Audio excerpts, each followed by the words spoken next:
Et si je vous disais que l'Afrique pourrait devenir la prochaine superpuissance mondiale? Et si cette puissance ne venait pas de l'Occident, mais de l'union de nos propres États? Trop utopique? Peut-être. Mais souvenez-vous qu'en 1776, les États-Unis n'étaient que 13 colonies désorganisées. Aujourd'hui, 50 États-Unis, avec une armée, une monnaie, une constitution commune. Pourquoi l'Afrique n'y parvient-elle pas? C'est la question que nous allons poser et, ensemble, tenter d'y répondre. Parce que l'avenir de ce continent ne se construira pas tout seul. Il faut des actes, il faut des leaders, il faut du courage. Nous vivons une époque où chaque nation du monde prend ses responsabilités. L'Asie investit dans l'intelligence artificielle. L'Europe se restructure. Les États-Unis, malgré leurs défis, protègent férocement leurs intérêts. Et l'Afrique? Elle reste divisée, fragmentée par des frontières dessinées à Berlin, par des langues imposées, par des modèles économiques copiés. Il est temps que cela change. Mais comment? Par l'union, par une fédération africaine, une véritable communauté politique, économique et militaire. Et cela commence par une prise de conscience des dirigeants africains eux-mêmes. 1. Une histoire à méditer. Les 13 colonies américaines. Il y a près de 250 ans, les États-Unis n'étaient mais qu'un patchwork de colonies britanniques. Ils n'avaient pas de monnaie commune, ni d'armée unifiée. Et pourtant, face à l'oppression, face à la volonté d'indépendance, ils se sont unis. Ce qu'ils ont compris, c'est que divisés, ils étaient faibles.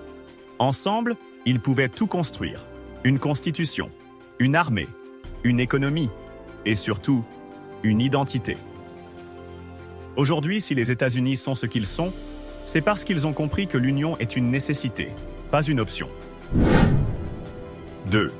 L'Afrique, 54 pays, un même destin? Pourquoi avons-nous 54 monnaies, 54 systèmes de défense, 54 approches de l'éducation?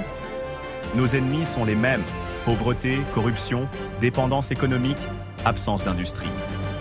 Et pourtant, on agit comme si chacun pouvait s'en sortir seul. Le Mali, le Burkina, le Niger, la Guinée, tous tentent, chacun dans son coin, de s'affirmer. Et s'ils le faisaient ensemble?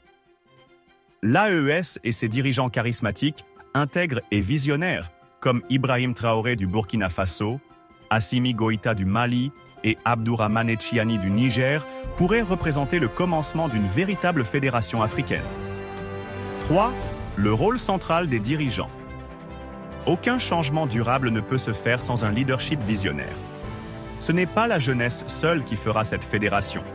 C'est la responsabilité directe des présidents, des ministres, des chefs traditionnels et religieux. Chers dirigeants africains, vous avez entre vos mains l'opportunité d'entrer dans l'histoire. Vos noms peuvent figurer aux côtés de ceux de Nkrumah, de Sankara, de Lumumba. Mais cela demandera du courage.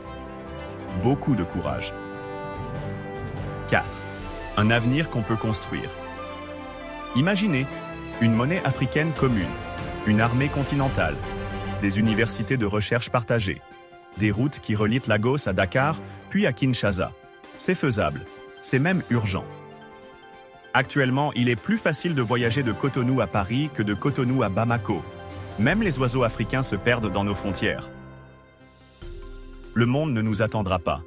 Et si nous ne saisissons pas cette chance historique de nous unir maintenant, demain sera trop tard. Il n'y aura pas de deuxième train. Il n'y aura pas de sauveur. La responsabilité est entre nos mains. Et surtout, entre les mains de ceux que nous avons élus. Dirigeants africains, l'histoire vous regarde. Les Africains et les Africaines aspirent à l'unité et au développement. Allez-vous être les bâtisseurs d'une Afrique unie ou les derniers gardiens d'un continent fragmenté ?